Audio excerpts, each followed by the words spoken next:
I don't think Alibaba is as entrenched as something like Apple and Alphabet. I think the internet is going to be a very competitive place, even if you're a big internet. Alibaba, one of the most renowned e-commerce websites all across the globe. The truth is that a lot of dropshippers all across the globe have been working through this platform, and the reason for a lot of their profits is them. So this is certainly a very dependable platform that has been around us for a while now. Now, if this platform was really so commendable, what is the issue they are facing, and what led them to drown recently? Let's find out. Welcome back, ladies and gentlemen. We come to you today with a story. This story will help you learn of the journey Alibaba went through from being nothing to a venue with everything. However, it stumbled down recently to bare minimum. It will certainly be interesting.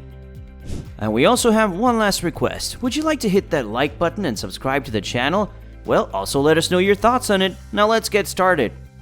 A lot of important people like Charlie Munger are a bit inconsistent about the future that Alibaba may have. This was the reason why Charlie decided to give away 50% of his stake in it. With the high competition in this region, along with the number of companies coming in on a daily basis, the need to stay updated constantly has risen like never before. So a thing that we can all learn from this is that even though you have been the best one day, it does not mean you will be immune to others overtaking you and being the best. What is more important here is to learn how to stay updated. They have clearly not been able to stay updated, as a result of which they were overtaken by companies like Amazon and others throughout the globe. So what's the deal here? Why are the founders so confident about it? While companies like Amazon take a huge leap against them, the investors in Alibaba are sounding very unconfident of theory investments with Alibaba. If you look at it from their point of view, things may sound understandable. While on the other hand, if you consider the political, regulatory, and other sentimental issues for investing in any Chinese stocks, things may sound very different for you. Charlie was also asked the reason why Buffett doesn't buy Alibaba. Let's discuss this question first, before we get into anything else. Alibaba has been selling at a very good price in comparison to major companies like Amazon. So what could be the discount that the US investors may seek when buying a Chinese stock? Berkshire made a significant fortune based on the BYD suggestion. Reporters all over the world have just one question: what stops Buffett from investing in Alibaba? A quick answer to this question, as stated by Charlie Munger, is the fact that he likes to invest in places where he is personally comfortable. In other words, he invests following the rules he has laid down for himself, and the others who wish to learn how he invests. He will not invest until he knows what the said business is all about. Charlie is more comfortable with the Chinese than Buffett, and calls this to be a minor difference between both of them. So what does that mean?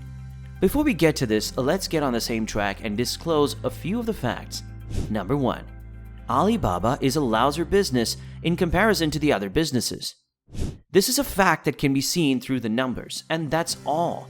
Now let's get to the core of this topic. Munger claims that the Chinese enterprise yields more strength per dollar, but this is something that is a contradiction with what we answered earlier. This confusion often gets people on their back feet and makes it hard for them to learn anything about the company in a solid manner. Nowadays, with the systems being so complicated, it's become really hard for us to understand the manner in which the markets may perform. A lot of it has been a result of the regulatory requirements as an attempt to prevent any one influential person from controlling the market. Valuation of any company matters a lot. There are a lot of metrics that play a role behind this number.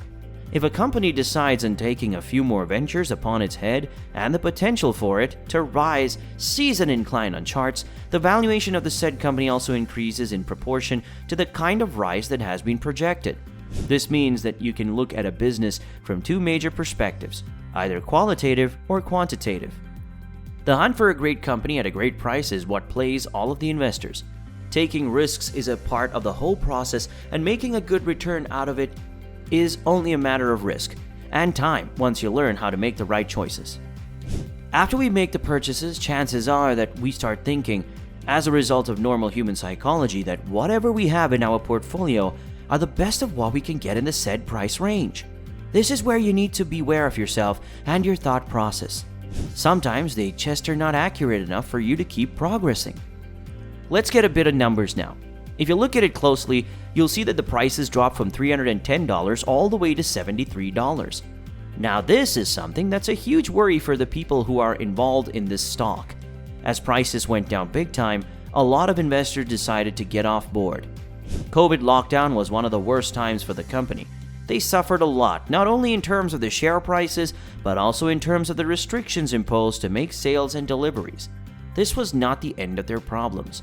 They also found that China was getting stricter when it came to technologies, followed by the delisted fears, the existing tension between Russia and Ukraine, and so on. So what was the effect of all this? Let us get to the charts in a bit. When it comes to the charts, there are a lot of ways to make an interpretation. Well, for now, let us stick to one. The US recently passed a law that basically requires all of the US listed companies to be audited by US firms. On the other hand, when it comes to China, it becomes illegal to allow a firm to be audited by a US auditor. So the entire worry of Alibaba getting delisted starts here. Munger says that this is also a point that plays a major role for Alibaba. It may not be as entrenched as we consider it to be.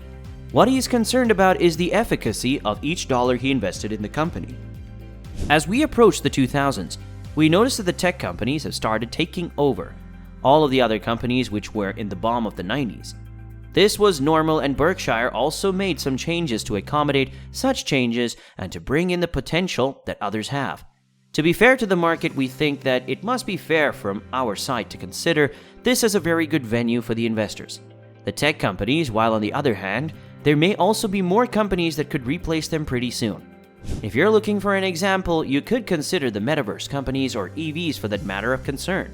So if you're looking for greater returns, your best find will be a great company, being sold as a fair price. Making projections about a company and crunching off the data is not the only work an investor needs to do. There are a lot of significant indicators that need to be analyzed before the investor makes a decision. These indicators are the ones that will make a significant difference in the portfolio that an individual has. The impact of it will be great, and the profits such an investor makes will be absolutely huge. There's no certain way that could help you beat the index. However, what can work out for you is a strategic analysis of the companies and choosing the ones which are yet to grow. As far as Alibaba is concerned, it is a company that has already made some significant profits in the past.